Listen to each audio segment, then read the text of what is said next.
Gazette du Togo, une vision sur l'actualité togolaise et sur le monde. Monsieur, bonjour et merci de nous rejoindre dès 12 de Pyramide FM. Fogna Singbe a de nouveau parlé au 3e régiment d'infanterie à Témédia. Le chef de l'État a souligné que ceux et celles qui organisent ces manifestations portent la lourde responsabilité des victimes que les participants ont faites et des dégâts qu'ils ont causés. Mieux ou pire encore, il a dit à propos de la mort de 2 soldats à Sokodé que tout sera mis en œuvre pour trouver les assassins, les juger et les châtier conformément à la loi.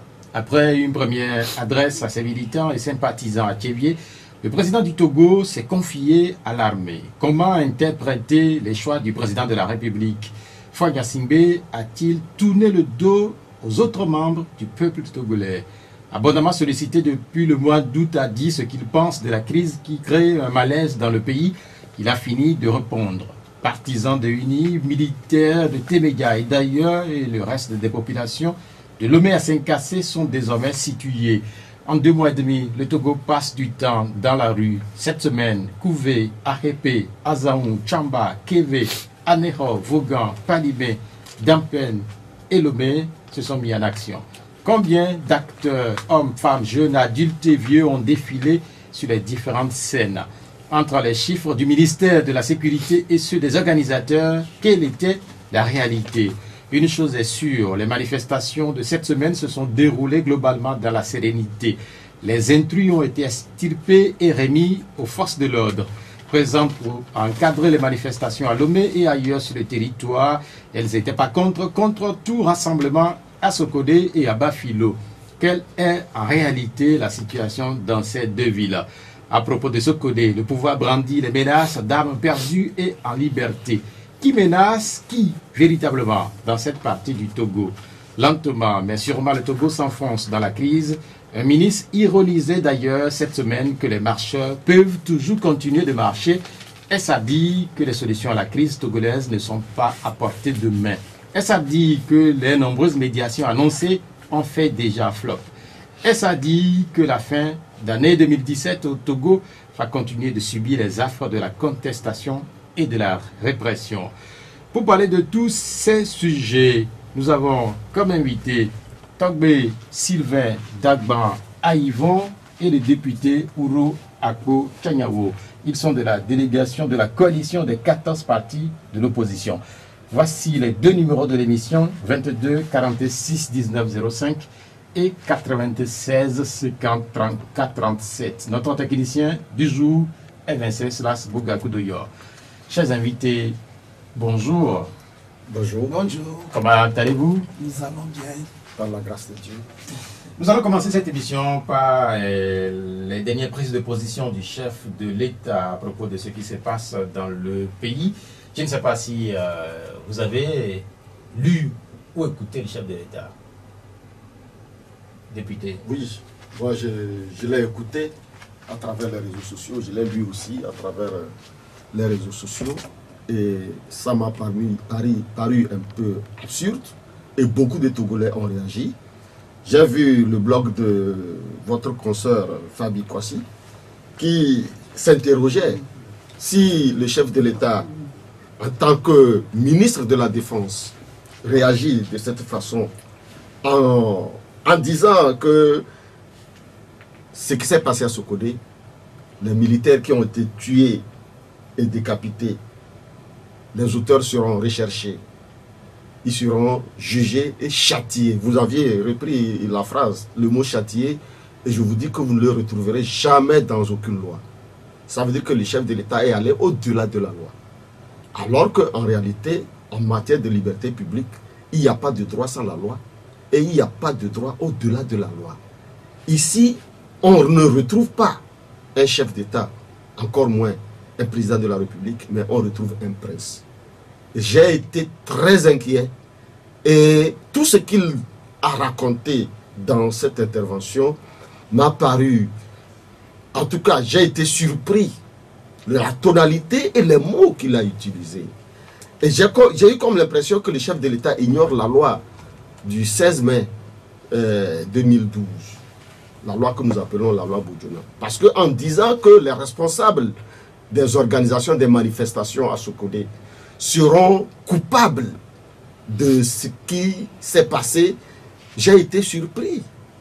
Parce que, et on ne peut pas s'imaginer que le chef de l'État puisse avoir cette façon-là, que c'est sa façon de voir les choses. Et Madame Fabi a été claire. Elle s'est posé la question. Alors, si ça n'est ainsi, ceux qui ont tué les enfants de 9 ans, le jeune Yakubu Amango, le jeune Djobo Abafilo, et tous ceux-là qui sont morts, puisqu'ils ont été tués à la suite des bavures militaires. En tout cas, pour être un peu utiliser l'euphémisme, je dis bavure. Mais en réalité, ce n'est pas une bavure, puisque ça a été organisé. Et ce qui s'est passé en 2005, avec les plus de 500 morts identifiés par les Nations Unies. Là, vous citez Fabi Kwasi. Quelle est votre réaction à Oui, c'est-à-dire que vous partagez je partage ce que Mme Fabi Kwasi a dit, et je vais même au-delà pour dire que je n'ai pas retrouvé un chef de l'État, encore moins un président de la République, mais j'ai retrouvé un prince. Un prince qui était en train de faire la cour à l'armée, qui était en train d'exprimer ce que nous avions toujours dit, l'instrumentalisation de l'armée pour la conservation de son pouvoir. Et à partir de cet instant, c'est très inquiétant. Il va falloir revoir, en tout cas, le fonctionnement de la République, parce qu'on a comme l'impression qu'on n'est plus dans la République. Voilà pour les inquiétudes du député Ourako Tchanyavou de l'ANC. Quelle est votre réaction, vous? Merci, mais moi je voudrais que nous recadrons le débat. Moi je voudrais planter même le décor autrement.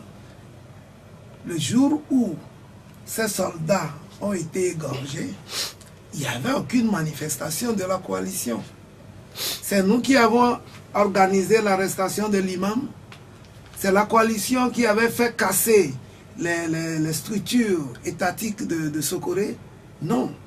Mais nous osons croire que ce sont leurs milices qui ont été à leur forfait.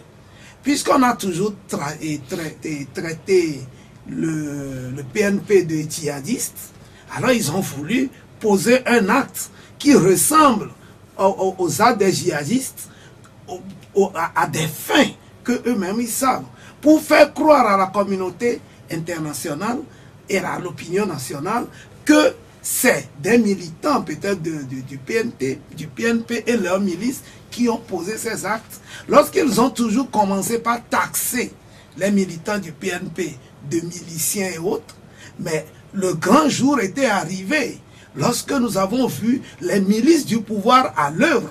Ce n'est pas moi qui le dis.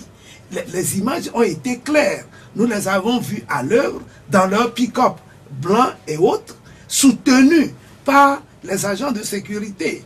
Donc si aujourd'hui, le président Ford dit qu'ils vont rechercher les auteurs, mais les auteurs, ils les connaissent déjà.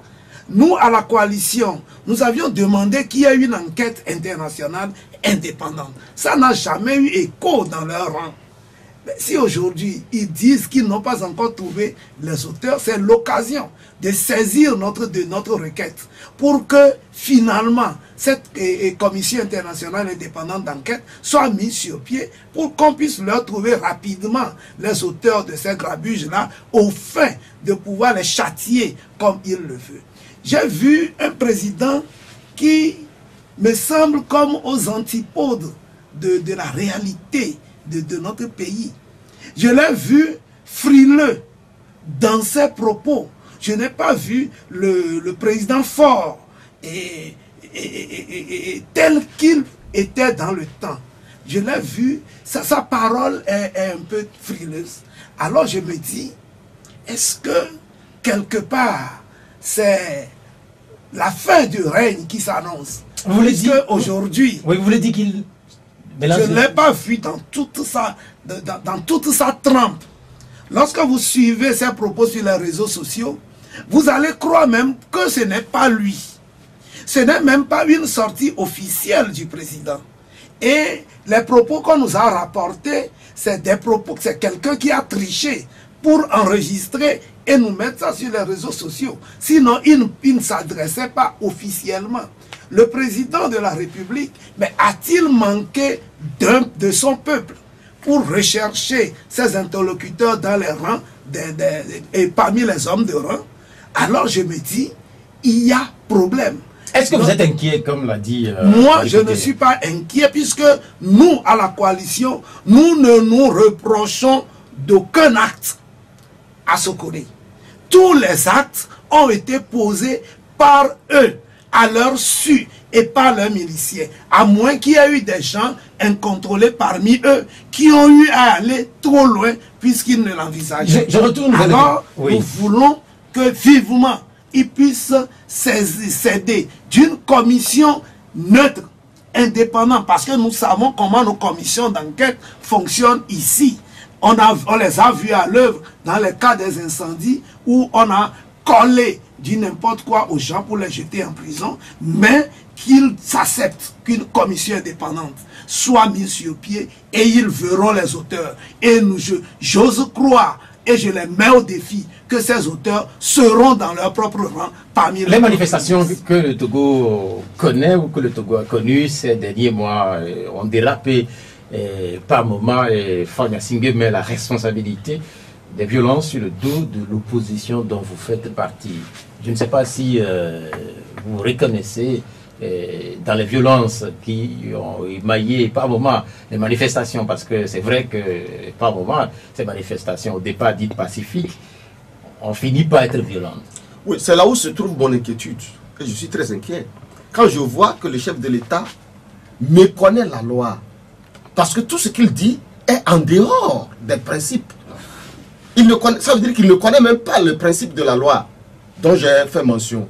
Quand il dit que tout ce qui s'est passé est sous la responsabilité des organisateurs, et Togo vient de le dire, ce qui s'est passé dans la nuit du 16 à Sokone, c'était le lundi, jusqu'à mardi, ce qui s'est passé n'était même pas dans l'organisation des 14 partis de l'opposition.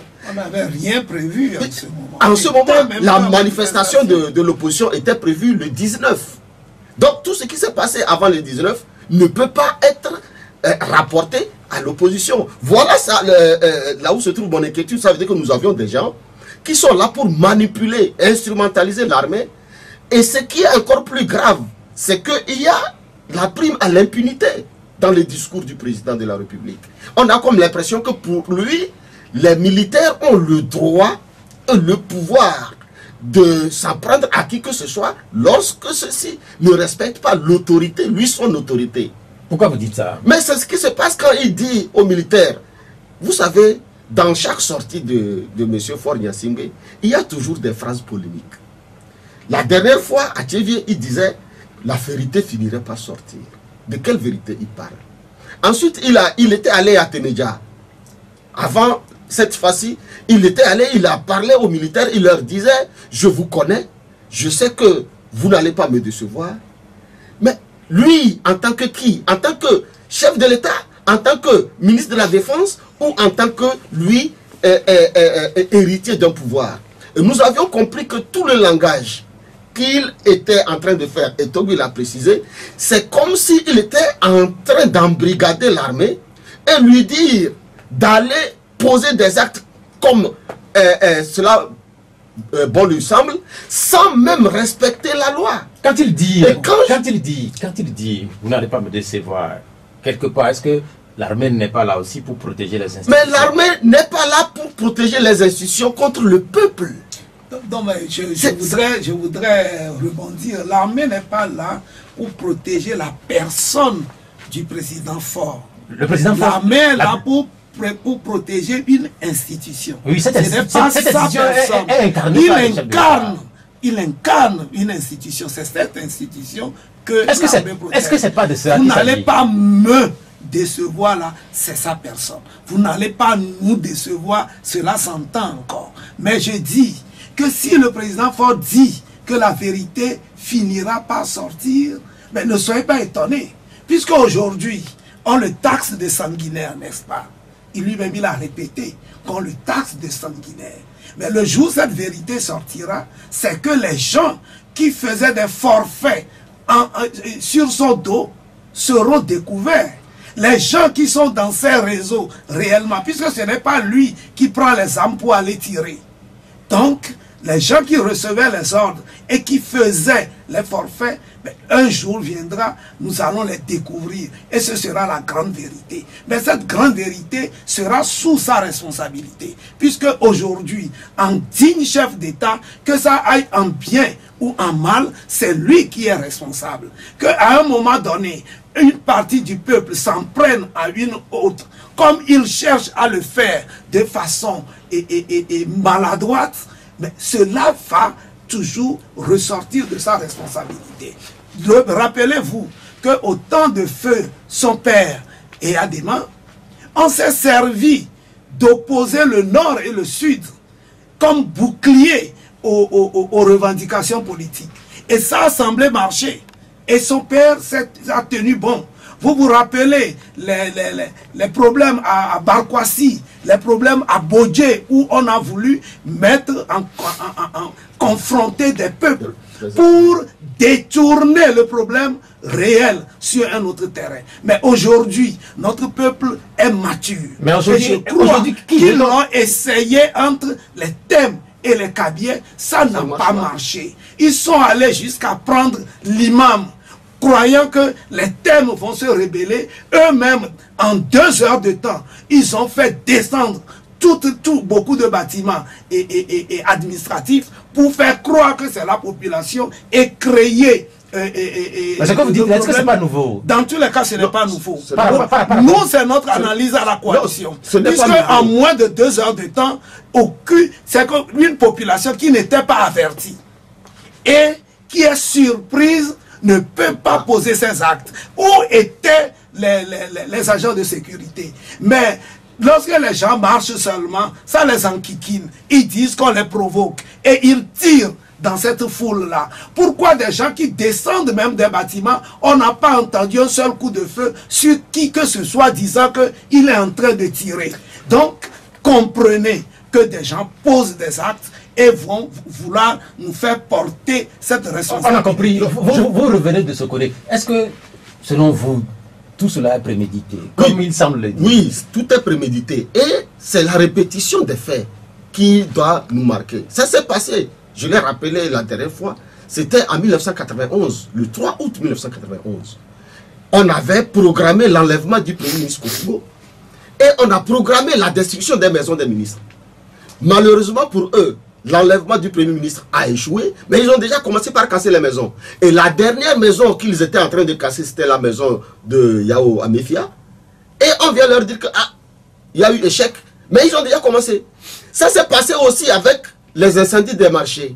Lorsque nous avions réussi les manifestations du 12 juin 2012, ils étaient paniqués. Et lorsque la deuxième manifestation qui a été programmée le 13 janvier, le dernier tour de Jéricho, mais c'est maintenant, ils se sont programmés, ils se sont préparés pour incendier les marchés et arrêter, détourner le programme et arrêter les responsables du CST.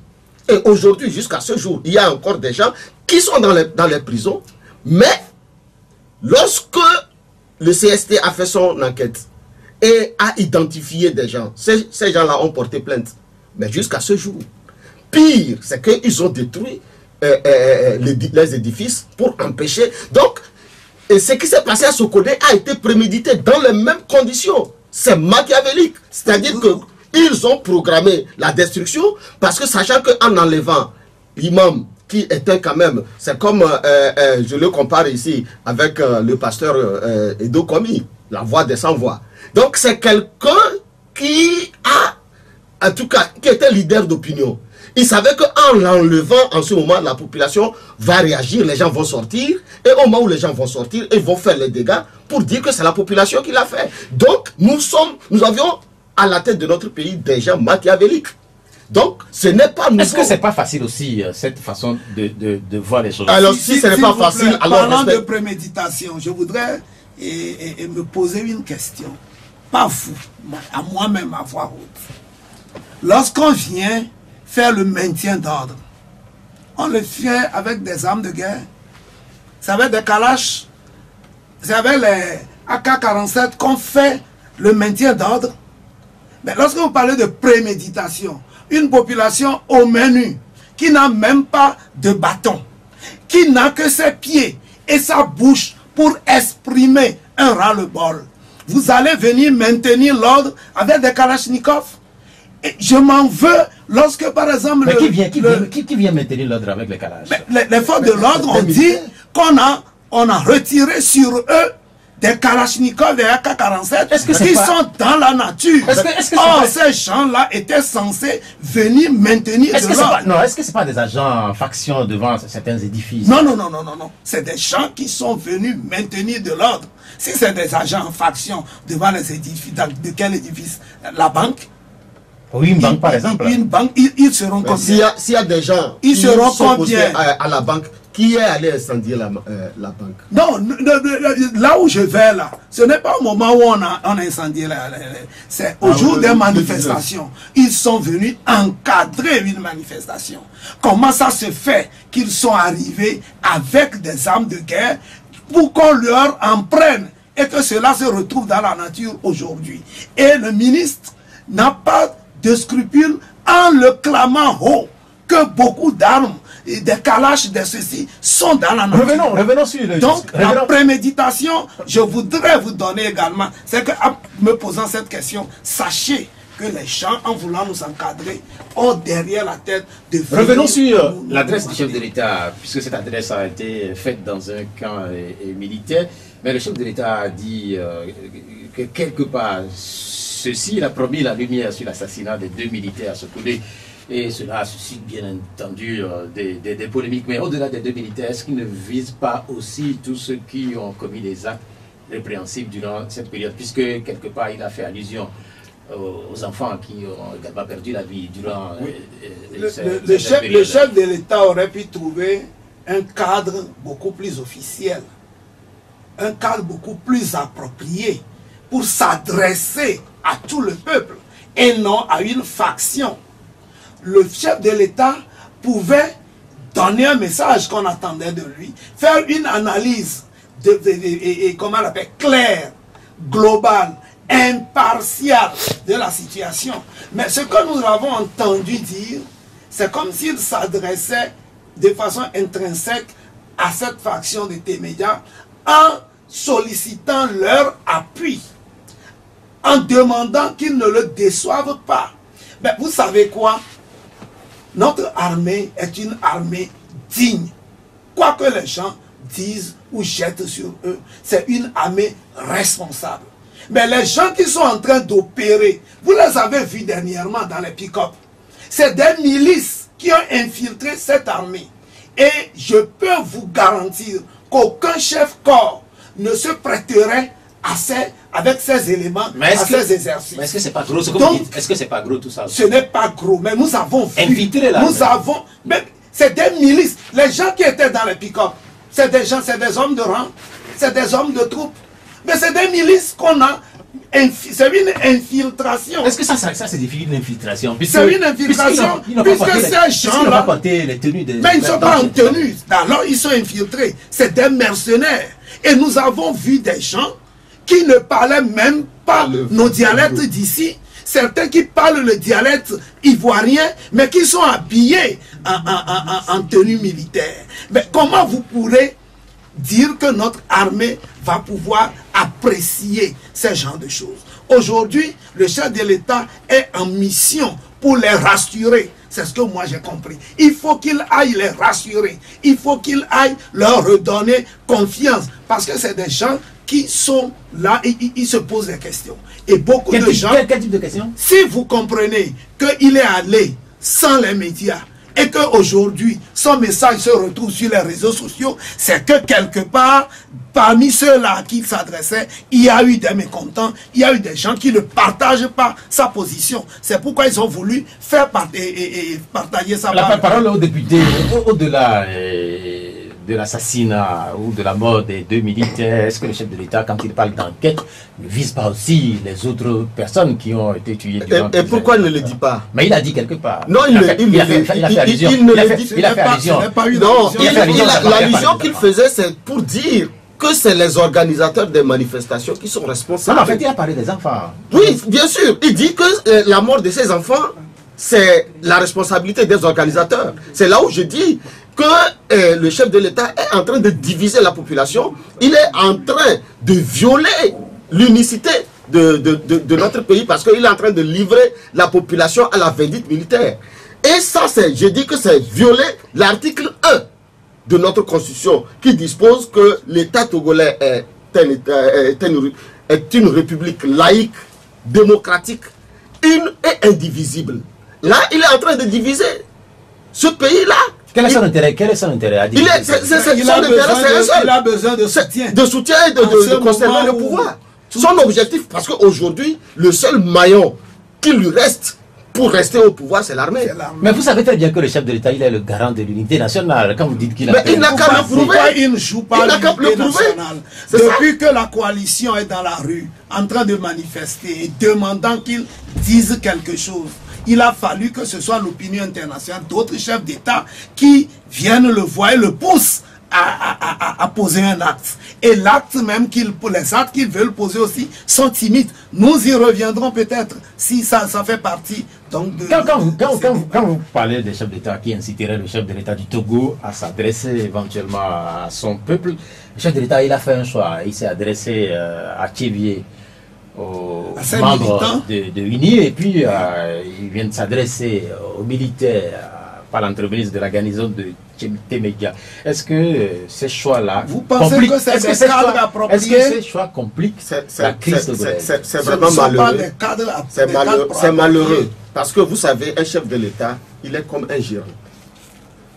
Vous gérez le pays comme un gérant. C'est-à-dire qu'il y a les actionnaires majoritaires et les actionnaires minoritaires et vous devez défendre l'intérêt de tout le monde. Et c'est ce que la Constitution garantit à son article 2. Que la Constitution garantit l'égalité de tout le monde face à la loi. Mais aujourd'hui, en identifiant ce que lui, ça veut dire qu'il est président de la République pour les militants de UNIR et pour les militaires. Alors, et les autres, il faut les châtier. Je vous dis que ce mot ne se retrouve dans aucune loi. Ça veut dire que le chef de l'État aujourd'hui, comme vous venez de le dire, a choisi son peuple. Voilà pourquoi, et vous devez comprendre pourquoi, tous ceux-là qui sortent aujourd'hui demandent son départ. Ça veut dire qu'il n'est plus celui-là qui est la personne la mieux indiquée pour diriger ce pays. Il a montré ses limites. Ces choix, est-ce que ces choix compliquent la suite de la crise togolaise? La suite dans tous les cas. Quelque part, moi je dis que ce ne sont que des signaux qu'il est en train de faire en choisissant le cadre du congrès de son parti pour s'adresser non pas au peuple mais à ses militants. Il part en réduisant son audience. Lorsqu'il va également dans une garnison pour s'adresser à des militaires, également on sent que son audience se réduit. Et s'il demande l'appui ou l'accompagnement de ces gens, c'est comme s'il se sent lâché outre mesure. Ben, ce qu'il lui reste de faire, c'est de s'adresser à ce peuple-là, de poser des actes concrets qui puissent nous amener de l'avant. Dans un premier temps, qui puissent décrisper la situation politique, qui puissent nous mettre tous en confiance de façon à ce que nous puissions aller de l'avant. Mais sans le faire, il est en train de jouer à de la diversion. Il était à Dapan pour rencontrer les chefs traditionnels, les imams. Ces gens-là qu'ils ont, dont les autorités ont déjà été vidées de toute leur substance. Qu'est-ce qu'il va faire encore avec eux? Aujourd'hui, les imams ne pèsent plus. On peut venir les prendre comme on le veut. Et alors nous parlons, l'imam de Sokoré, pour avoir dit qu'il y a un tribunal et aussi quelque chose qu'on peut vérifier, mais est toujours gardé sous les verrous. Donc, je me dis qu'il est en train de se chercher. Il est en train de faire du désert. Le problème réel est là. Oui, il n'a qu'à revenir au peuple. Vous êtes un Togolais, donc un chef traditionnel. Vous voulez dire que les chefs traditionnels du Togo n'ont plus de substance? Je n'ai pas dit les chefs n'ont plus de substance. Les autorités de ces chefs sont vidées de leur substance. Mais justement, je pèse mes mots. Ça ne dit pas la même chose. Ah bon? Lorsque la personne est vidée de sa substance, elle est bonne à rien. c'est qu'elle n'a plus rien à donner. Mais les chefs Mais lorsque l'autorité est-ce que vous en avez encore? Attendez que je dis, lorsque l'autorité même est vidée de sa substance, c'est que vous allez poser un acte ou bien vous allez hausser le ton, ça n'ira pas loin. C'est que je ça dis, ne tombera pas dans des Est-ce que vous, oreilles. chef traditionnel du Togo, est-ce que vous avez justement encore cette autorité-là? Je dis notre autorité est vidée. Donc vous représentez plus grand chose. Nous représentons quelque chose pour nos populations à la base. Mais vis-à-vis du pouvoir, nous ne représentons pas grand chose. La preuve, aucun chef n'a eu le courage de dire non, ce qui se passe chez nous, ce n'est pas bien. Je donne encore une autre preuve gravissime. Notre forêt sacrée a été profanée par les hommes en kaki. Vous avez dit de ne plus appeler milice, donc pas les miliciens, pas les hommes en kaki qui sont rentrés, habillés, qui ont saccagé des choses à l'intérieur. Mais aucun chef de baie n'a haussé le ton. On est rentré dans nos maisons pour tabasser, bastonner, faire du n'importe quoi, violer. Mais personne n'a eu le courage, la trempe de pouvoir hausser le ton. Alors que nous disposons de chefs qui se disent grands. Nous disposons des chefs cantons, nous disposons de ceux-là même qui sont des patrons de l'association des chefs traditionnels du Togo. Mais personne, au contraire, vis-à-vis de ces forfaits, je les appelle des forfaitures qui se déroulent sous nos yeux, certains chefs ont eu la bassesse d'appeler encore des gens à soutenir ça. On a compris. Qui ne dit rien consent. Et lorsque l'oppresseur est en train d'oppresser et que vous n'avez pas le courage de lui dire non, c'est que vous le soutenez et vous êtes également aussi coupable que lui. On a compris, on a passé du temps sur cette adresse du chef de l'État. Vous voulez ajouter je veux ajouter par rapport à ce qui s'est passé à Sokodé. Non, en fait, on reviendra sur ce qui s'est passé à Sokodé. Dans tous les cas, l'adresse du chef de l'État doit être normalement un non-événement parce que ce n'était pas officiel. C'est quelqu'un qui a Est-ce que c'est un non-événement? Pour nous, c'est un non-événement. Parce que son adresse devait normalement être officielle. Ce qu'on dit officiellement est différent de ce qu'on dit en sourdine. Si ça tombe dans le domaine public, ça devient... Alors qu'il a le courage de nous le dire sous les yeux. Le chef de l'État, si réellement il est garant de la Constitution et de l'État de droit, c'est-à-dire la protection même de la population, il devrait condamner le comportement des militaires à Sokodé. Mais il ne l'a pas fait. Et alors, ça veut dire que le chef de l'État lui-même, en tant que ministre de la Défense, il est responsable de la violation du principe de la charte africaine des droits de l'homme et des peuples. Et de l'article 21 de la Constitution togolaise, qui a dit que la personne humaine est sacrée. Donc, la sacralité de la personne humaine a été violée à Sokodé. Il y a eu des comportements abjects, des violations inexpliquées et inacceptables, des violations de domicile, de vol d'argent, des exactions de tout genre, bien organisées, je dis bien organisées, pendant plus d'une semaine. Mais le chef de l'État est passé sous silence. Ça veut dire qu'il a cautionné, c'est pourquoi nous disons que c'est la prime à l'impunité. Mais c'est la même chose venant du camp également de la coalition. Vous ne condamnez pas certaines exactions. Mais si nous ne condamnons pas, pourquoi nous sommes dans la rue? Quelle exaction nous sommes dans la rue? Non, mais quelle exaction venant de nous? Quand les bâtiments ont été... mais nous vous disons que c'est eux qui ont organisé. Ce n'est pas de nous. Mais rien ne prouve que c'est eux. Non, alors qu'ils organisent qui a organisé l'enlèvement de l'imam. Même si c'est l'accompagnement de cet enlèvement. C'est ça que vous avez vu de façon visuelle. L'imam est enlevé. Mais s'il est enlevé sans qu'il y ait ce genre de grabuge, ça n'aura pas d'effet. Au-delà de ce côté, vous savez très bien que d'autres violences ont eu lieu dans d'autres parties de la ville, dans tout le pays. Dans tout le pays. Vous condamnez. Mais nous condamnons, nous avons toujours condamné à Mango. Nous avons toujours condamné. Ce qui s'est passé à Mango. Mais nous ne nous reconnaissons pas. S'il vous plaît, pour que... je dis, ce qui s'est passé à Mango, vous vous rappelez même en 2000, ça s'est passé en 2016, je pense. Jusqu'à ce jour, nous condamnons. Pire, c'est que lors des manifestations, ce qui s'est passé à Mango, nous disons que c'est les responsables de UNIR qui ont organisé une manifestation en tout cas, non informée. Non acceptée. Et aujourd'hui, c'est les militants de l'opposition qui sont en exil. Mais le chef de l'État ne dit rien. Nous avions des exilés togolais aujourd'hui au Ghana évalués à plus de 500 personnes. Nous avons longuement parlé du chef de l'État et de son adresse au camp des médias. Intéressons-nous un peu à la ville de Sokodé, puisque vous revenez de cette ville et que surtout vous êtes député de cette localité, Uruako, Tchagnawo. Et quelle est la situation sur place? Non, là, à ce jour, c'est un calme précaire, mais on sent que la population est traumatisée.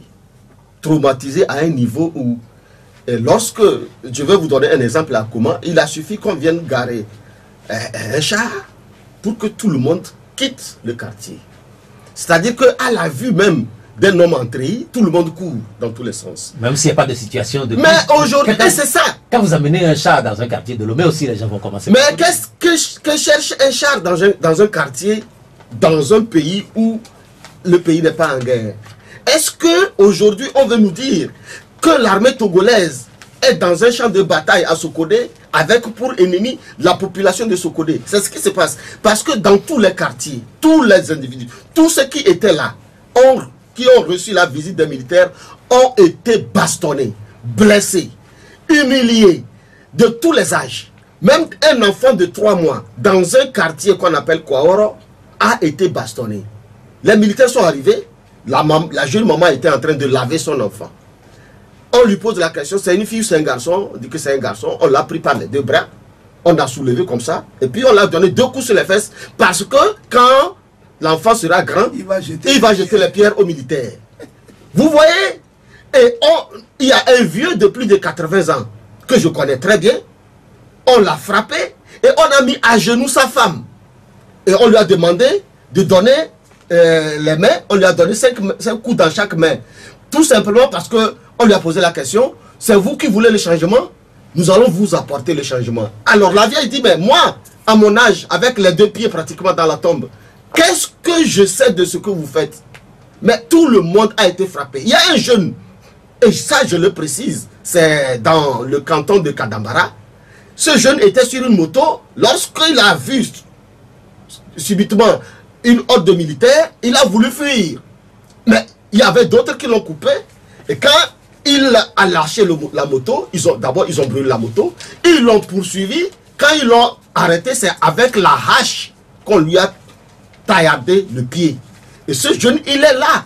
Et on lui a refusé même d'aller à l'hôpital. Donc beaucoup d'exactions. Beaucoup d'exactions. On a compris. Et c'est pour ça que je profite de votre antenne pour lancer un appel à toutes les organisations internationales de droits de l'homme et de venir en aide cette population-là. Parce que moralement, ça ne va pas. Et psychologiquement. Parce que si rien n'est fait, d'ici 5-10 ans, il y aura des séquelles. Aujourd'hui, les enfants sont traumatisés. La nuit, les gens crient. Les gens ne dorment pas. Il y a une dame qui m'a appelé qu'elle-même, c'est des cauchemars partout. Donc, je lance un appel à Human Rights Watch de venir en aide psychologiquement parce qu'ils ont quand même les compétences pour aider cette population-là.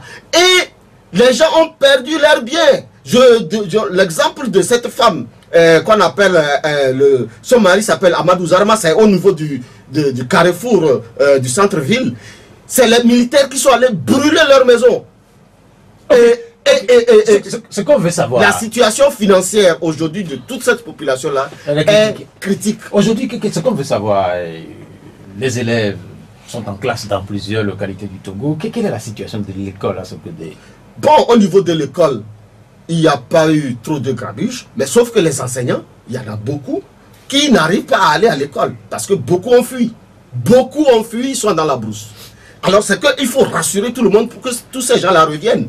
L'école, bah, j'étais à Sokodé, même les jours où il n'y avait pas de manifestation, les enfants vont à l'école, ils reviennent déjà à 10 h.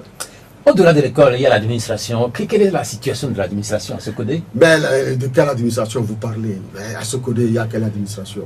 Il n'y a que les inspections et peut-être, je ne sais pas, les banques qui sont là. Sokodé est une ville abandonnée, une ville dans un état de délabrement total. Aucune institution crédible ne fonctionne. Sokodé est resté comme il était depuis les années 70. Quand on parle de Socodé aujourd'hui, c'est le nom. C'est que tout ce qui existait, même qui fonctionnait, ont été pris pour amener ailleurs. Donc Socodé, c'est ça ce qui explique l'état de colère de cette population-là, qui n'en a plus rien à voir avec le chef de l'État actuel, parce que pour eux, celui-ci n'est pas là pour eux. Et il l'a prouvé. Il l'a prouvé avec les militaires qu'il a envoyés en tant que ministre de la Défense. La façon dont les militaires se comportent dans la ville de Socodé, on comprend que les instructions ont été données à un niveau très élevé. Je vais vous donner un exemple. Le mardi dernier, c'était prévu pour les manifestations. Moi-même, j'étais à Socodé. Mais déjà à 5 heures, il y avait un dispositif militaire impressionnant. Même le préfet, selon les informations que nous avions eues, n'était pas informé. Et vous vous rappelez, lorsque nous avions saisi les responsables de l'organisation des manifestations, et que le ministre a été saisi, le ministre de la Sécurité a été saisi, il a dit premièrement qu'il ne comprend pas. Ça veut dire qu'il y a 2 pôles de décision au niveau de la hiérarchie militaire. Et si le ministre ne comprend pas, et après il vient il va aller à l'information, et il vient dans un journal à la BBC pour dire que c'est parce que des armes circulent, et à 20 h à la TVT on nous dit que c'est le préfet qui a interdit les manifestations alors que le préfet ne comprenait rien. Ça veut dire qu'il y a incohérence. Il y a incohérence, et je tire la conséquence que nos autorités ont perdu toute crédibilité. Est-ce que vous, quand vous étiez sur le terrain, vous avez tenté de rencontrer le préfet, parce que des discussions éventuelles avec le préfet avant le jour de la manifestation vous permettraient de cerner un peu plus ce qui se passe? Non, la procédure n'est pas comme ça. Nous sommes dans une organisation. Vous n'êtes pas, je pouvais le faire. Nous sommes dans une situation exceptionnelle à Socodé. Non, exceptionnelle par quoi? Parce que nous sommes là, donc Socodé n'est pas dans la République. Je suis d'accord. Vous convenez avec moi que Socodé n'est plus dans la République? Je suis d'accord avec vous. Sauf que par exemple, les chats et compagnie ne se retrouvent pas dans les... Bien sûr, voilà. Je suis d'accord avec vous sur ce point. Mais quand moi je suis arrivé, il y avait d'autres problèmes. Je suis allé voir d'autres personnes. J'ai rendu visite à tous les prisonniers, ceux qui ont été arrêtés, parce que j'avais des kits envoyés par les députés de l'opposition que je devrais transmettre. Je suis allé discuter avec le procureur de la République par rapport à la situation politico-judiciaire de ces jeunes-là. Mais je ne m'attendais pas que le préfet, parce que habituellement le préfet appelle les responsables locaux avec qui il discute. Et cette fois-ci, nous avions attendu en vain. On parle d'armes qui seraient emportées, qui seraient en liberté. Des armes, on ne sait pas encore le nombre, et qui fait craindre le pire pour les populations. En réalité, le gouvernement togolais dit vouloir protéger les populations. Mais moi, je ne veux pas polémiquer.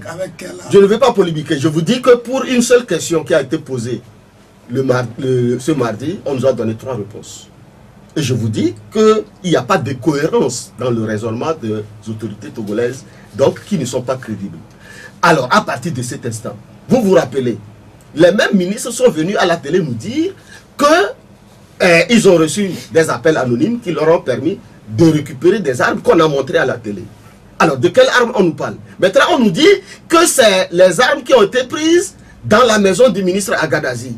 Mais personne ne sait à ce jour ce qui s'est réellement passé dans la maison de M. Agadazi. Ni le procureur de la République, ni le juge d'instruction, ni le ministre de la Justice. Personne n'est venu expliquer ce qui s'est réellement passé dans la maison de M. Agadazi. Et là, nous disons, et nous avions, en tout cas, nous sommes convaincus que tout a été organisé par eux-mêmes dans l'intention de remettre tout ça là sur dans un instant, les auditeurs vont vous poser des questions. Des responsables politiques. Les auditeurs vont vous poser, s'il vous plaît. Les auditeurs vous poseront des questions tous les deux dans un instant. Une question à Tabouidagban Sylvain par rapport à la situation qui prévaut à Socodé. Est-ce que quelque part le pouvoir n'aurait pas des informations qui échapperaient au commun des mortels, puisque l'attitude du pouvoir, cette attitude ne peut être dictée que éventuellement la détention d'informations. Toutes les informations qu'on nous servait depuis le début des manifestations ne sont que du faux. Qu'est-ce qu'on ne nous a pas servi dans leurs conférences de presse et successives? Qui aurait ci, qui aurait ça, qu'il y a des djihadistes, que des gens rentreraient par-ci, des gens sont armés. est-ce qu'il y a eu ces confrontations jusqu'ici? Est-ce qu'on est tombé sur des organisations de milices venant de l'opposition? Dans tous les cas, nous avons toujours clamé haut et fort que nous organisons des manifestations pacifiques. Nous n'avons pas d'armes. Et lorsqu'on a commencé par entendre parler des milices qui infiltreraient nos manifestations, une délégation s'était transportée pour rencontrer le ministre de l'Intérieur et le ministre de la Sécurité. Ils ont dit non, que eux ils ne détiennent pas cette désinformation du genre. Et que si milice il doit avoir, ça ne peut être que de nos rangs. Mais le moment venu, nous avons vu leurs miliciens à l'œuvre. Et beaucoup de leurs miliciens, les pick-up et autres là, ils se retrouvaient où? C'est dans l'ancien siège à Uti de UNIR. C'est là-bas qu'ils se retrouvaient avant de recevoir les instructions et d'aller sur le terrain. Tout ça là, nous ne les inventons pas. Aujourd'hui, c'est au su et au vu de la communauté internationale, de l'opinion nationale. Moi, je ne voudrais même pas qu'on cherche à étayer encore nos arguments, puisque les images sont là, parlant d'elles-mêmes. Puisque les gens ont eu les images à chaud au moment où les choses se passaient. Parce que personne ne pouvait imaginer que des gens allaient se blottir quelque part pour pouvoir prendre ces images et les envoyer. Ceux qui sont à l'extérieur sont même mieux informés en images que nous. Donc si aujourd'hui on doute qu'il y ait des milices de la part du pouvoir ou de UNIR, c'est alors se voiler totalement. Merci. Les auditeurs peuvent commencer par vous appeler maintenant sur les deux numéros 22 46 19 05 ou 96 50 34 37. Allô? Bonjour. Oui, madame, ici votre question. Les marches au Togo. Je sais qu'il avait passé 6 ans sans que nos gouvernants s'en retirent. Ils n'en ont rien à foutre, ils s'en moquaient. Bon, maintenant, il y a toujours des marches. Maintenant, et pourquoi on nous déploie toutes ces machines de répression qui nous restent pour confuser les gens, les hommes. Et puis, je voudrais demander aux invités si ce qui se passe en ce moment, ce n'est pas dans les autres pays forts, les autres pays toujours démocratiques, c'est-à-dire Bénin, Sénégal, Cap-Vert, Madame Essi, là, curieusement, on n'a pas compris. Bon, mais moi, je sais là où elle voudrait venir. Oui, allez-y. Qu'il y a eu des marches de l'ANC pendant 6 ans, ça n'a rien donné. Des marches. Elle voudrait se demander, mais à quoi serviront ces marches? Vers où nous allons? C'est ce que je crois comprendre de sa question.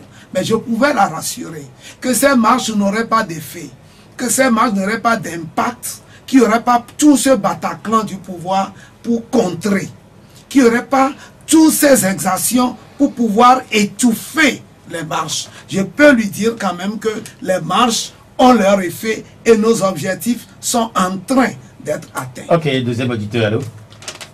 Allô? Bonjour. Bonjour. S'il vous plaît, allô? Oui. Oui, si vous vous appelez, et quand vous rentrez en...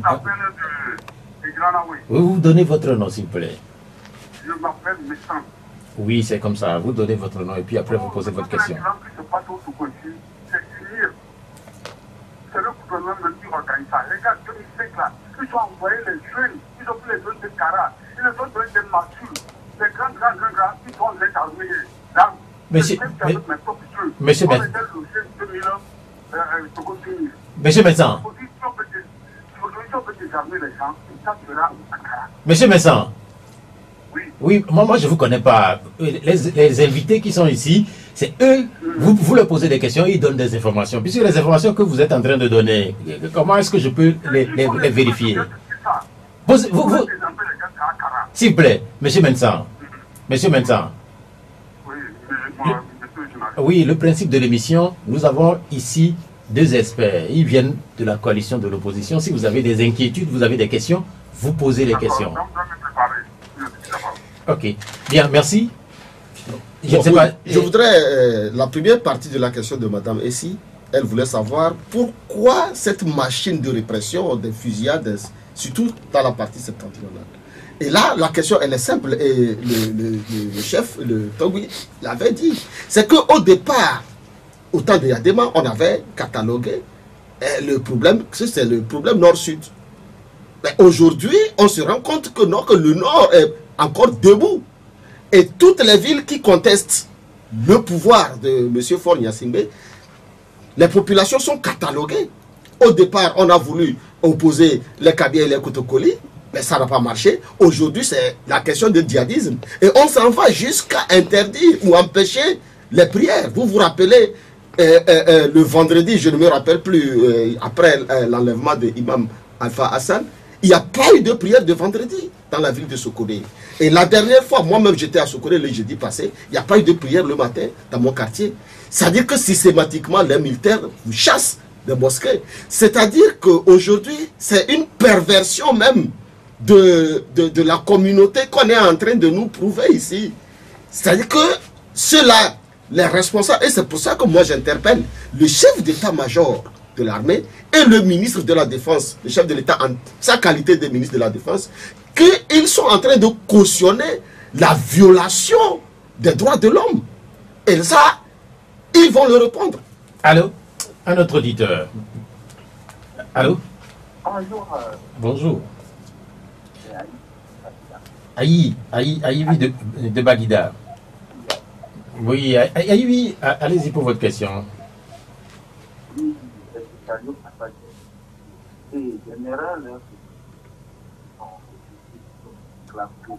Je crois que là, on a des difficultés à... Oui, allez-y. Oui, je disais qu'aujourd'hui, tout le monde, après le chef de l'État, a parlé, les nationales, le national, tout le monde est parti politique. Bon, ils veulent attendre quoi en ce l'État? Ils disent qu'ils violent tout bien, qu'ils ramènent la communauté. Je ne sais pas ce que les gens disent du chef de l'État. La deuxième question. J'ai suivi M. Bawara sur le 15 qui disait qu'il y a les médias font de la propagande, ils traitent mal les informations. J'aimerais demander comment est-ce qu'il a apprécié le travail des médias que vous faites actuellement sur la question politique. Merci. Bien, merci. Oui, allez-y. Oui, je peux répondre. Qu'attend-on du chef de l'État? Mais même le pape lui a dit, quand il était allé rendre visite au pape, il était allé avec sa maman. Le pape lui a dit, allez écouter votre peuple. Ça, c'est bien avant les manifestations de août et à ce jour. Mais il n'a jamais écouté son peuple. Alassane Ouattara, au temps chaud, dans son pays, il a pris la parole, il a dit, je ne serai plus candidat. Mais aujourd'hui, lui, qu'est-ce qu'il dit? Qu'est-ce qu'il dit devant ses morts? Il a même été incapable. Qu'est-ce que vous voulez qu'il dise? Qu'est-ce que vous voulez qu'il dise? Mais le peuple lui demande une chose. On lui demande de ramener la constitution de 1992 et faire des réformes institutionnelles et constitutionnelles pour permettre le vote de la diaspora et appliquer et s'appliquer à lui-même la constitution, les principes de la constitution de 1992. Est-ce que ça c'est difficile? Est-ce qu'il n'a pas déjà répondu à ça? Vous pensez, il a répondu où? Vous avez vu une fois à l'Assemblée nationale où quelqu'un dans un arrêté ou bien est-ce que sa réponse ne se trouve pas dans le processus qui conduit vers un référendum? Mais vous pensez que ça c'est un processus? Moi j'étais à l'Assemblée nationale. Lorsque le projet de loi était arrivé à l'Assemblée nationale, nous lui avions dit d'abord, vous n'avez pas pris en compte les revendications après la tournée de Mme Awanana. Parce que de Séquencé jusqu'à la porte de Lomé, parce qu'ils n'ont pas eu le courage d'arriver à Lomé, tous les Togolais, même Amandouri, se sont levés pour lui dire de ramener la constitution de 1992 et d'autoriser le vote de la diaspora. Mais nous lui avons posé la question, et c'est le député Targon qui a posé la question. Est-ce que le projet de loi que vous avez amené là tient compte de la volonté du peuple? Il dit non. Ils n'ont pas répondu. Donc c'est pour vous dire que jusqu'ici, tout ce que nous demandons, c'est écrit et il le sait. Bien, merci. Deuxième partie de la question. Vous savez, le pays est en crise. La deuxième partie de la question de l'auditeur, puisque nous avons la possibilité d'avoir deux invités, quand il y a deux questions, vous les partagez. Non, mais c'est que là, oui, je voudrais compléter un peu en passant, puisque l'auditeur demande pourquoi on demande que on voudrait que le chef de l'État parle. Mais lorsque le pays est en crise, le chef de l'État a l'obligation et même le gentleman de prendre la parole et de situer le peuple, de donner des directives, de donner la politique générale, de rassurer le peuple. Et je crois que c'est en ce sens que nous attendions quelque chose de lui. Bon, la seconde partie, vous allez me la rappeler un peu. La position, bien le traitement que font les médias. Généralement, les médias font un travail professionnel. Et ils le font tellement bien que parfois les exactions ne sont pas voilées.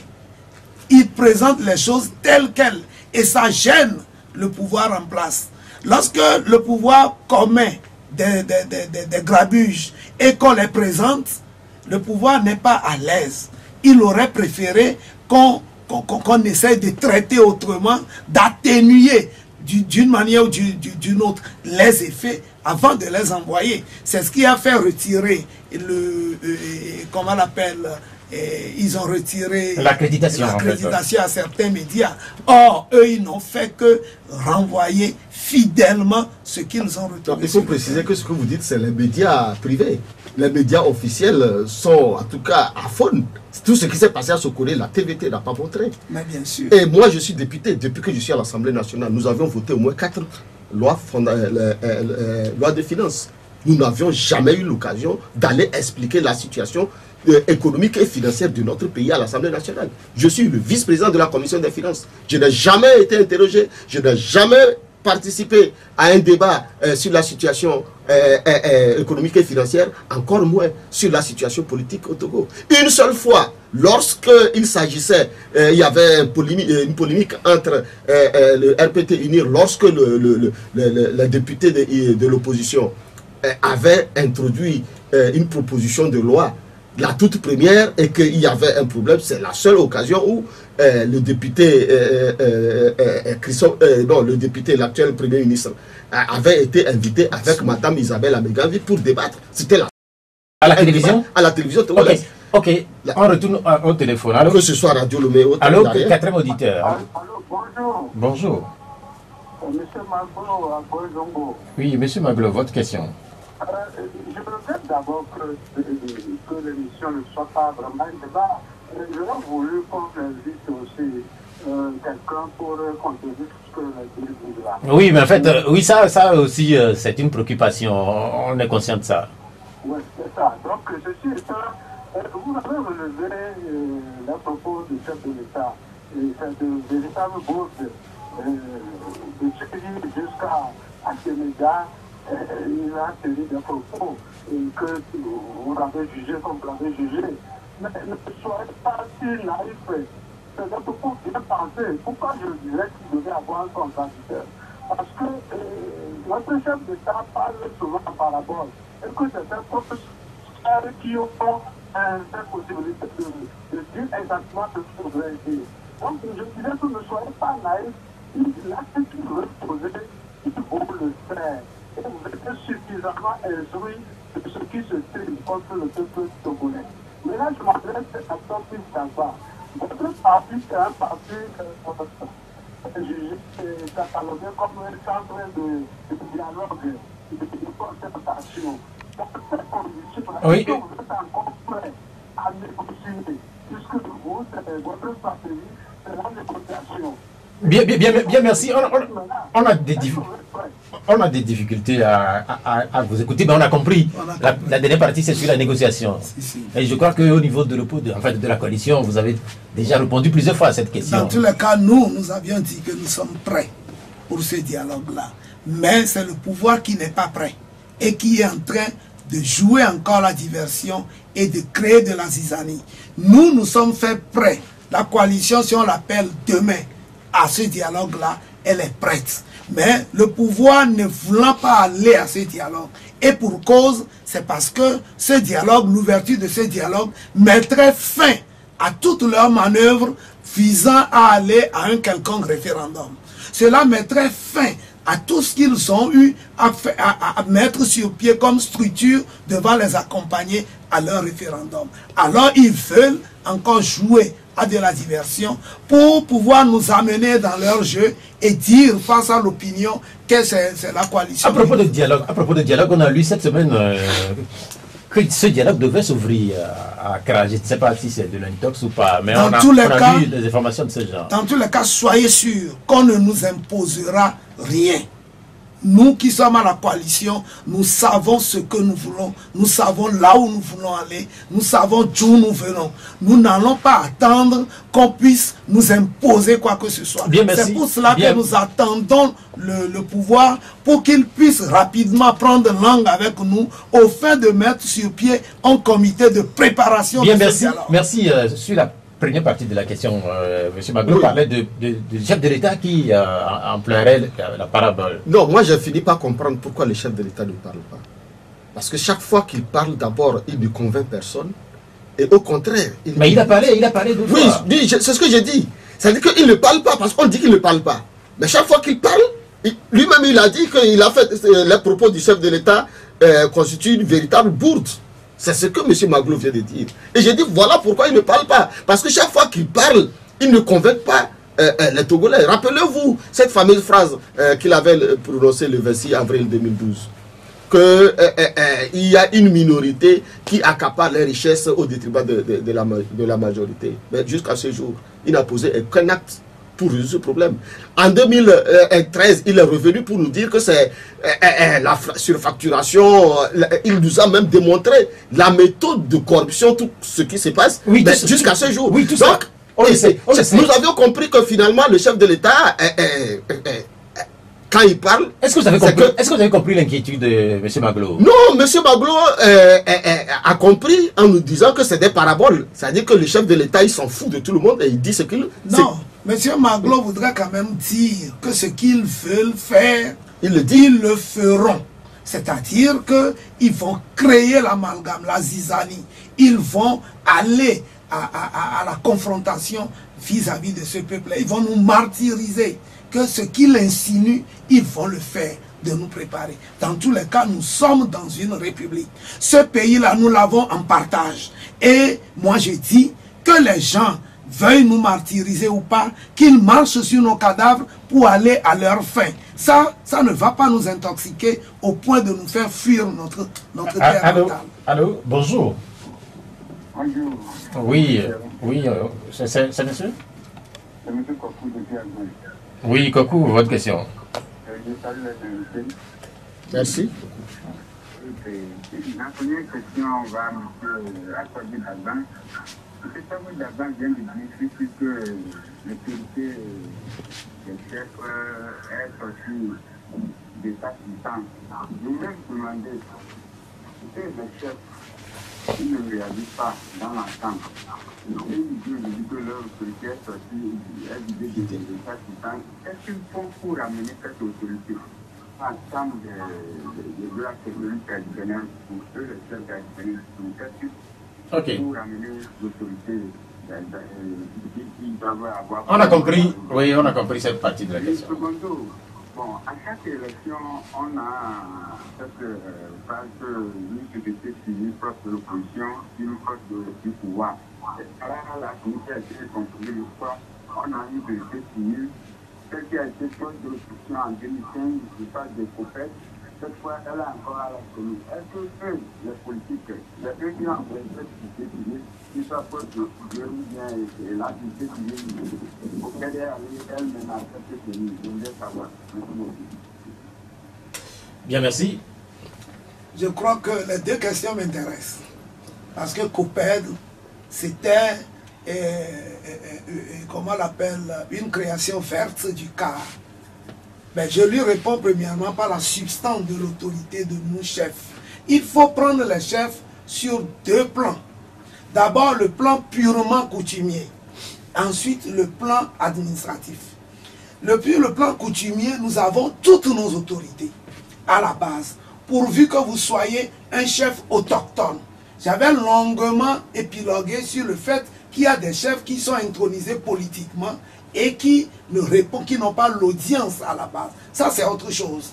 Mais s'il y a un chef réellement intronisé, autochtone, et qui incarne l'autorité coutumière, il le demeure. Et cette autorité ne souffre de rien. L'autre sphère, c'est la reconnaissance sur le plan administratif. Et c'est d'ailleurs ce qui justifie les actes qu'on nous donnait reconnaissant le chef et ce qui nous confère un certain nombre de privilèges. C'est là où le problème se pose. Parce que lorsque vous, chef coutumier, vous posez un acte vis-à-vis de l'autorité, si l'autorité le balai du revers de la main, comme on vous l'a fait à l'Assemblée, c'est que votre voix ne porte pas. C'est là où je dis que c'est vidé, sur ce plan-là, c'est vidé de toute substance. Ça ne serait pas vidé que des chefs bien chevronnés auraient déjà posé des actes, seraient déjà allés pour dire au chef de l'État, s'il vous plaît, ça là, ce que vous dites, les Togolais le savent. La question de l'auditeur, qu'est-ce que vous faites pour éventuellement remettre cette autorité en place? Ben justement, je dis, il y a du chemin à faire. D'un, avec la constitution de 79-80, on avait suspendu toutes les autorités de toutes les institutions vis-à-vis de la volonté du chef de l'État Nyansingbe. Et lorsque la démocratie, l'ère démocratique est arrivée, les chefs n'ont pas su reprendre leur autorité. Et parfois même, on a l'impression comme si c'est l'autorité administrative qui les intronise, à tort. Alors que l'autorité administrative ne vient que, comment on l'appelle, les reconnaître comme étant chefs. On les intronise à la base, l'autorité administrative les reconnaît, leur donne un papier de reconnaissance officielle. Vous êtes autorité à la base coutumière, mais sur le plan administratif, si on ne vous accorde pas le crédit, vous aurez beau crier, on ne vous écoutera. Bien, merci. Cela veut dire que l'inquiétude dont fait cas notre ami, cette inquiétude va demeurer encore quelques années. Il faut avec ce régime, je ne pense pas qu'on pourra se... La deuxième partie de la question. La deuxième partie, brièvement. Que le COPED était une structure verte du CAR. Et c'est parce que le responsable Tchakondo était du CAR qu'il a pu accéder à la tête de cette structure-là. Puis, avec la crise entre le CAR et le CFD, le FDR, permettez que je puisse même me tromper de leur sigle, Tchakondo est parti avec les FDR. Il a même animé leur congrès. Il est militant du FDR jusqu'à preuve du contraire. Maintenant, s'il arrive que de la dynamique globale à laquelle accède également le FDR, un de leurs militants a, comment on appelle, souscrit à la nouvelle CENI, il y a problème. Et nous avons des explications à demander au niveau plutôt du FDR. Ce n'est pas la coalition qu'il faut demander, puisque la coalition était unanime, que nous ne participerons pas à cette... Bien, merci. Un autre auditeur. Allô? Bonjour. Oui, Kanidek. Oui, votre question. Merci. Honorable Ouro Apotanyao vient d'évoquer la question de notre transition. Bon, ce qui veut dire que ce qui se passe à Sokone et à Basilo, et là où il y a eu des armes militaires sur une pauvre population, interpelle tous les Togolais. Bon, à la coalition, quelle initiative on peut prendre ensemble avec tous les Togolais pour interpeller les militaires qui sont en train d'opérer dans ces différents endroits-là à l'ordre. Deuxièmement, le mardi de la semaine qui est en train de finir, moi j'ai appris, lorsque les infractions ont encore repris à Sokone, il y avait une délégation de l'Union européenne et puis du groupe des 5. Bref, une délégation de la communauté internationale qui était venue à Sokone. M. Mouro était dans les mesures. Bon, qu'est-ce qu'ils sont venus faire? Bien, bien, merci.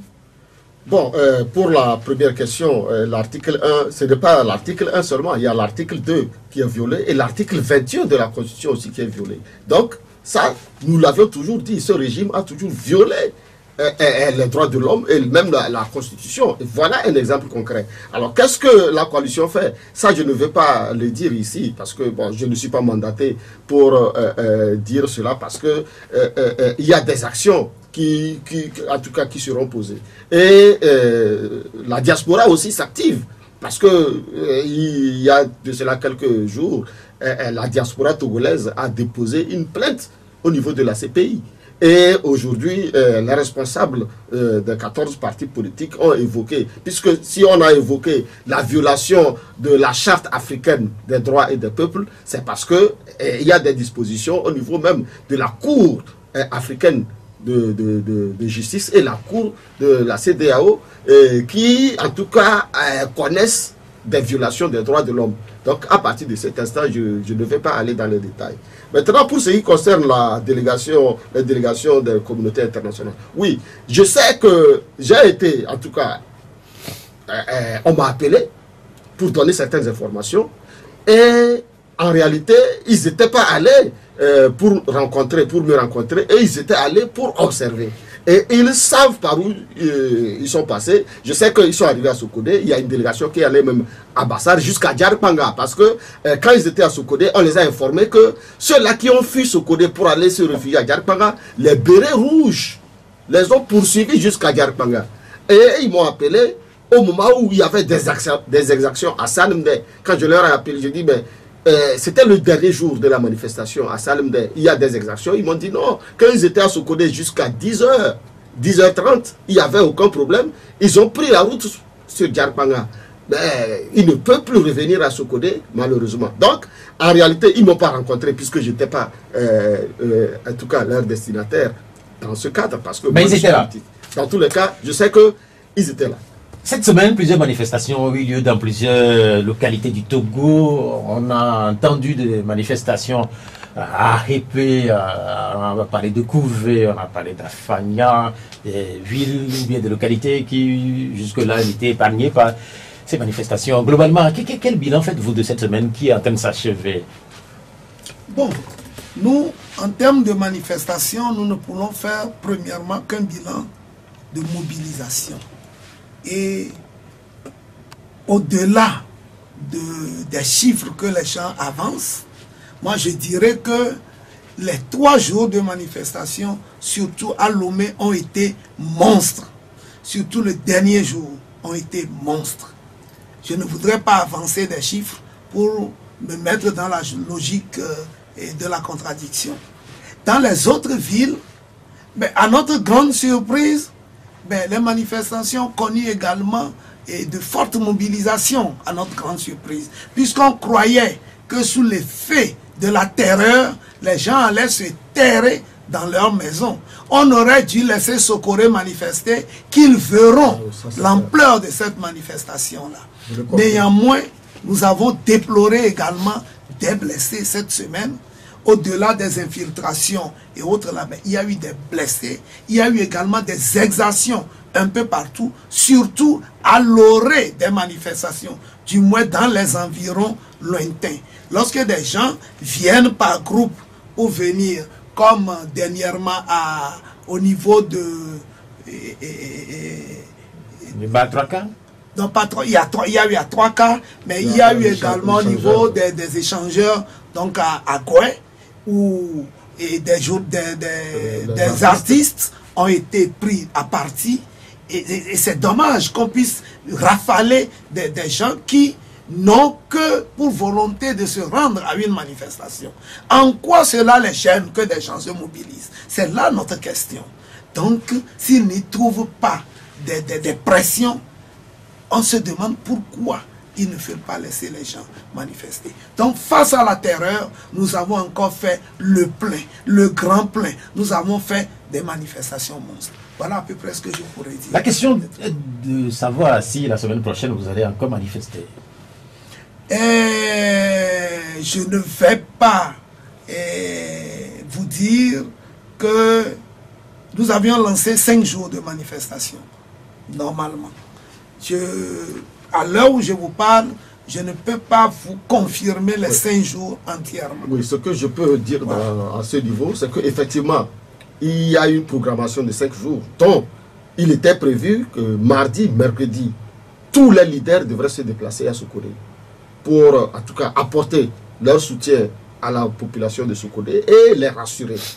Et il y a eu une discussion très dure entre la délégation des 14 partis de l'opposition et les ministres de l'administration territoriale et le ministre de la Sécurité, qui ont dit que toute manifestation à Sokodé, Mango, Bafilo, toutes les manifestations sont interdites. Pas question de regroupement, que ce soit un meeting ni une marche, c'est interdit. Donc, face à l'intransigeance du pouvoir d'obliger, et c'est là où nous parlons, qu'aujourd'hui, on a comme l'impression qu'on est en train de diviser ce pays-là. C'est-à-dire qu'il y a une partie des Togolais qui n'ont pas droit à exprimer leur volonté et on leur impose un état de siège qui n'a jamais été discuté nulle part à l'Assemblée, nulle part au niveau du Conseil des ministres. Donc, les responsables de l'opposition ne pouvant pas, parce que l'objectif, ce n'est pas un défi. Les 14 partis politiques qui organisent ces manifestations, ce n'est pas un défi contre le pouvoir central. C'est une expression volontaire reconnue par l'article 30 de la Constitution. Mais si le pouvoir transforme ça à une situation de guerre, et pour ne pas tomber dans son piège, ils ont dit qu'ils n'iront pas marcher à Sokodé. Donc, mardi, mercredi, il n'y aura pas de marche à Sokodé. Malheureusement, c'était prévu que tous ces gens-là devraient aller à Sokodé. Ça veut dire qu'il y a une perturbation. Donc, il y aura une conférence de presse, selon les informations que j'ai reçues au dernier moment. Il y aura une conférence de presse mardi pour réorganiser en tenant compte donc quand vous écoutez en clair, à ce moment-ci, on ne sait pas véritablement. Il y a une réunion, Togi va le confirmer. Il y a une réunion cet après-midi et je crois que là, nous serons beaucoup mieux nantis pour répondre. On va retourner au téléphone pour avoir les questions des auditeurs. Allô? Allô?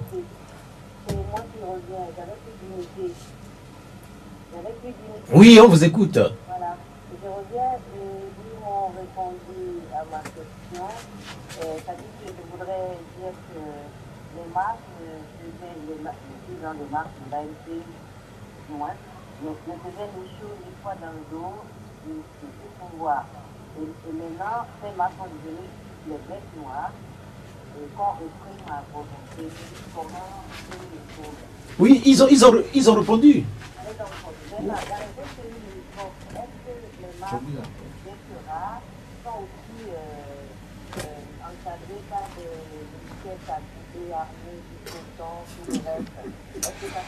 Bien, merci, madame.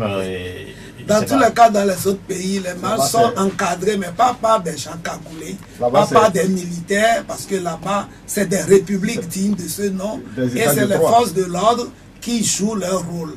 Donc, allô? Oui, bonjour. Bonjour. C'est comme... Oui, comme est votre question? Il me semble qu'il y a des sociétés de fire service, ce que je peux l'appeler ici en anglais, pour le fait que le grand marché a été brûlé. Le grand marché de Kara aussi. La dernière fois, à moins de 2 heures, on a vu les postes banques brûlés au niveau du Sokodé. Est-ce qu'au jour d'aujourd'hui, l'opposition est prête à nous fournir des preuves de ces brûlures et incendies qui, selon moi, est une organisation là qui fonctionne?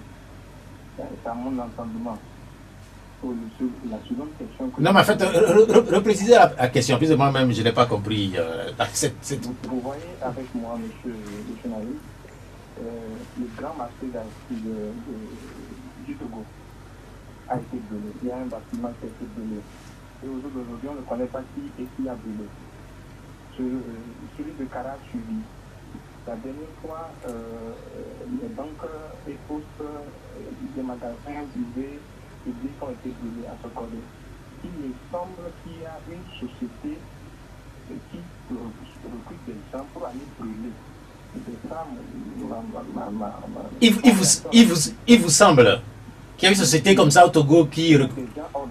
Oui, maintenant vous demandez la preuve à qui? Je demande la preuve à l'opposition, puisque l'opposition aussi veut gouverner ce pays. Et qu'il y a des gens qui sollicitent leur engouement. Ok, je ne sais pas. Ah, s'il vous plaît, s'il vous plaît. La deuxième question? En fait, il est parti. Il ne disait pas. L'opposition n'est pas l'auteur de ces actes. Et il n'est pas au gouvernement. Et nous ne sommes pas encore au gouvernement pour disposer des institutions pouvant aller faire des investigations du genre. Moi, ce que je voulais ajouter, son analyse est pertinente et nous sommes d'accord avec lui. Et Togo a démontré ici qu'il y a une organisation, un groupe organisé qui fait ce genre de choses. C'est pour ça que nous demandons une enquête internationale. Vous vous rappelez, dans le cadre des incendies des grands marchés, il y a eu des experts français qui sont venus faire une expertise et ont sorti leurs conclusions qui n'a jamais été publiée. Puis, c'est que le corps du délit aujourd'hui a été détruit. Que ce soit à Kara ou à Sokodé, à Lomé, le corps du délit a été détruit pour empêcher qu'un jour la vérité puisse triompher. Et là, quand le chef de l'État disait à Tchévier que la vérité finira par sortir, nous attendons que c'est lui qui devrait aujourd'hui, en tant que chef de l'État et président de la République, devrait permettre que toutes ces vérités-là puissent triompher. Mais malheureusement, lui-même, il couvre ces vérités. Allô? Oui, bonjour. Oui, c'est monsieur? Monsieur? Oui, Justin. J'aimerais poser quelques questions. Posez deux questions, s'il vous plaît. Deux questions. Ok, bon, j'aimerais savoir pourquoi comme ça, comme la nôtre, et on peut faire sortir du groupe qui tabasser la population. Et dans ce cas-là, qu'est-ce que nous allons faire? La population, qu'est-ce que nous allons faire? Bien, voilà son inquiétude. Bon, dans tous les cas, sachez que les forces de l'ordre peut-être ont atteint leurs limites. Ils ne veulent pas se soumettre à certaines basses besognes. C'est pour cela qu'on a eu recours à des milices pour continuer cette bassesse-là. Sinon, parmi les forces de l'ordre, normalement, c'est des gentlemen bien formés. Ils ne doivent pas se livrer à des bassesses. Les forces de l'ordre même ne doivent pas porter, c'est les militaires qui portent des armes de guerre. Mais si aujourd'hui, nous assistons à de la pagaille, à du n'importe quoi, des agressions, nous n'avons pas à les mettre tous sur le dos des forces de l'ordre. On va essentiellement les mettre sur les milices et leurs commanditaires. Je ne voudrais pas non plus qu'on fasse l'amalgame avec ces milices et l'armée. Notre armée demeure une armée, pour moi, demeure une armée républicaine bien organisée qui ne peut pas se permettre d'organiser ces exactions. C'est beaucoup plus les milices qui sont à la solde de certains des leurs, de certains corps de l'armée vous parlez de Lomé? Vous parlez de Lomé? Je parle de l'armée en général. Oui, Sokodé. Donc, je parle de Sokodé également. Sokodé aussi, c'est Sokodé, il cède des milices. Il y a des milices. Sokodé, il cède également des milices. Mais il y a une partie de l'armée qui est très politisée également. Il y a une partie de l'armée qui est à la solde de leur patron politique. Normalement, les chefs de l'armée ne doivent pas être politiques. Actuellement, est-ce que l'armée devient un enjeu de la situation? Je crois que l'armée est un enjeu si au moins ceux-là qui ont encore la possibilité de hausser le ton et de dire non à ce qui se passe, à l'arbitraire qui se passe, je crois que l'ordre reviendrait en leur sein. Mais aujourd'hui, la terreur est à tel point que si certains ne savent pas faire, on va les anéantir. Oui, je voulais dire que, comme Togui vient de le dire, dans l'armée, il y a des gens qui ont un niveau très élevé en matière de connaissances. Et vous vous rappelez, il y a de cela, il ne s'est pas 6 mois, qu'on a fait notre rentrée parlementaire à Kara, nous avions adopté la loi portant code de justice militaire, qui a tout prévu. Et l'article 21 de la Constitution, dans son alinéa 3, dispose que tout agent de l'État ou des forces de l'ordre est délié de soumission lorsque l'ordre donné est une violation de la Constitution. Et beaucoup le savent. C'est pour ça qu'aujourd'hui, il y a beaucoup qui ne veulent pas, lorsqu'on leur donne des ordres comme ça, ils ne veulent pas les accomplir. Ils sont obligés, par rapport à la question de notre ami Justin, pourquoi on fait recours aux milices? C'est parce qu'aujourd'hui, il y a beaucoup dans l'armée, et beaucoup dans la police, beaucoup dans la gendarmerie, qui savent que l'acte que vous posez aujourd'hui va vous rattraper demain. Et à partir de cet instant, les gens ne sont plus prêts à se soumettre à n'importe quel ordre. Donc voilà, ils vont aller acheter les services auprès des milices. Mais ceux-ci oublient qu'il y a des exactions qui vont vous rattraper. N'oubliez pas que le code, aujourd'hui, le code pénal reconnaît la torture comme crime. Et que si vous tuez une personne, quel que soit le nombre d'années, ça va vous rattraper. Député Uruapo Tchadiao, il y a une question de l'audit destinée spécialement à vous. Pourquoi est-ce que les députés ou l'opposition dans son ensemble n'est pas l'imitation du mandat des députés, puisque c'est contenu dans les nouvelles dispositions? Mais ça n'a jamais été dit quelque part. Personne ne s'est opposé à quoi que ce soit. Lors d'un débat au niveau de l'Assemblée nationale, il était question d'apporter des amendements. Et la loi nous donnait l'autorisation de proposer notre amendement. Et nous avions, dans un document bien organisé, proposé nos amendements. Donc, nulle part on a discuté d'un seul article du projet de loi apporté par le gouvernement. Donc, celui qui pose cette question, peut-être qu'il fait amalgame, ou peut-être que il ne le sait pas. Mais je lui dis, il n'y a jamais eu de débat sur les articles proposés par le chef de l'État à l'Assemblée nationale. Donc vous n'êtes pas contre... Mais personne, on n'en a même pas parlé. On n'en a même pas parlé. Mais ce qui est grave dans cette histoire, c'est que le pouvoir nous dit que le projet de loi envoyé était par rapport à l'APG. Mais quand vous prenez au niveau de l'APG, l'APG a posé les principes de réforme, les articles qui devraient être touchés et le sens, l'esprit où il fallait aller. Il n'a jamais été question de la limitation des mandats des députés ni des sénateurs. Donc, en tout cas, nous avions compris que c'était une façon, en tout cas, de nous confronter pour voir nous mettre en opposition avec la population. Je ne sais pas pourquoi. Mais il y a des députés au sein de l'opposition, aussi au sein du pouvoir. Donc, il n'a jamais été question de débat sur ce point-là. Question à Togui d'Albert Sylvain. On a appris qu'un des représentants locaux du comité d'action pour le renouveau le cas à Vaughan est convoqué la semaine prochaine. Est-ce que vous savez de quoi tout cela rime? Bon, mais vous savez que généralement, lorsque les fonctionnaires en charge judiciaire envoient des convocations ou des invitations, généralement on ne met pas le mobile dessus. Donc c'est mercredi qu'il répond. Nous attendons de voir ce que ça va être. Mais nous soupçonnons, en faisant des supputations, que ça va s'inscrire toujours dans le cadre de nos manifestations.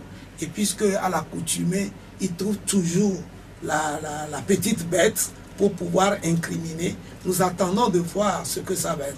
Mais nous ne voulons pas nourrir le débat aujourd'hui avec ce qu'on ne maîtrise pas. Je voudrais rebondir sur la question que vous lui avez posée. Et la limitation du mandat des députés, est-ce que c'est ça qui fait problème? Est-ce que c'est ça notre préoccupation de l'heure? Est-ce que c'est de ça qu'il s'agit? Non. Il ne faut pas que les gens nous amènent sur un autre terrain.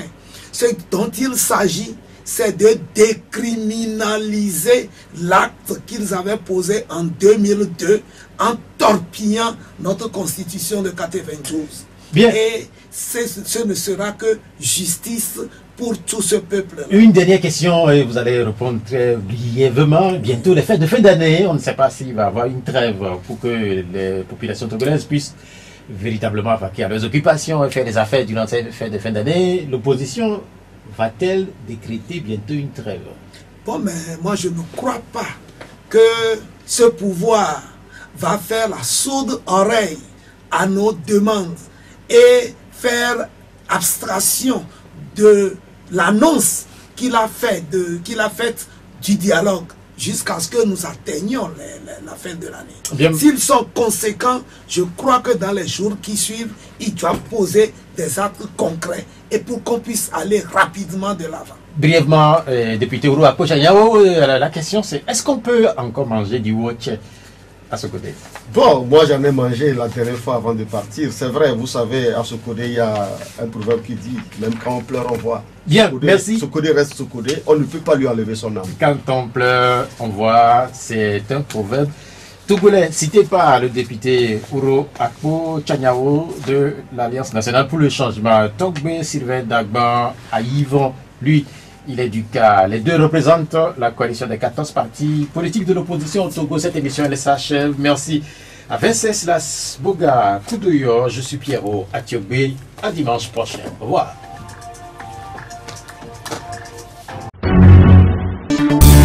La Gazette du Togo, une vision sur l'actualité togolaise et sur le monde.